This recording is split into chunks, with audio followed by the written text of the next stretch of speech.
dos telespectadores da Rede Vida de televisão e do programa O Pão Nosso de Cada Dia. Meditação ao alcance de todos em meu site pessoal. Gentileza da Rede Vida de televisão. Hoje, 29 de agosto, nós celebramos com a igreja a memória do martírio de São João Batista. É o único santo do calendário católico de quem se celebra tanto o nascimento para este mundo quanto o seu dies natalis, o nascimento para a eternidade. O texto de Marcos, seguido de perto por Mateus, narra-nos os últimos momentos do Batista, encerrado numa prisão de Maqueronte, do lado oriental do Mar Morto, e degolado por ordem de Herodes Antipas. Existem duas narrações da morte do Batista. A primeira nos é apresentada por Flávio Josefo. É mais ou menos o que eu acabo de dizer. A segunda, mais novelesca, mais romântica ou trágica, é apresentada por Marcos e Mateus. Estes dois últimos afirmam que a morte por decapitação ocorreu por ocasião do aniversário de Herodes e por ocasião de um banquete que ofereceu aos dignitários da Galileia.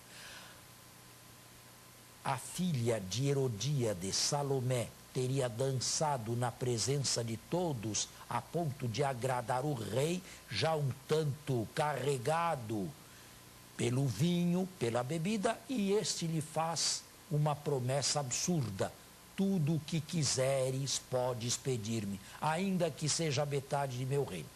Nós conhecemos essas histórias, nós conhecemos as suas origens. Essas histórias eram histórias populares, eram histórias que deviam correr de boca em boca, eram histórias que deviam correr de casa em casa, de aldeia em aldeia, a respeito do final de João Batista. Acredito eu que, do ponto de vista histórico, simplesmente histórico, Flávio Josefo esteja mais próximo da verdade do que estes dois evangelistas tributários da novela.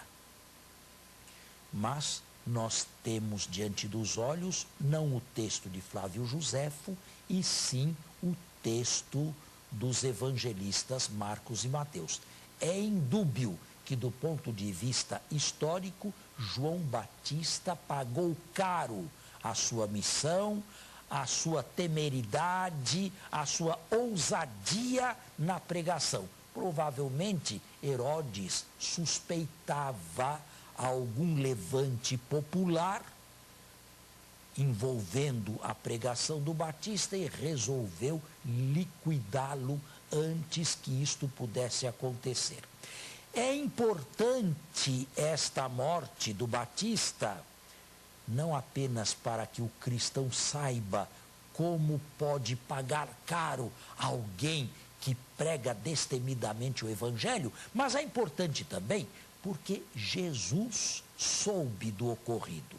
João morreu quando Jesus já estava iniciando a vida pública, e a morte do Batista pode ter calado fundo e impressionado enormemente Jesus. Ele deve ter visto nessa morte o horizonte da sua própria morte, a possibilidade de ele também, como Batista, ser executado pelas mãos dos governantes da Palestina. Se Herodes foi executado por Herodes Antipas, se João Batista, melhor, foi executado por Herodes Antipas, Jesus seria executado por Pôncio Pilatos. O texto quer dizer que os governantes da época não se agradaram nem com a pregação de um, nem com a pregação de outro.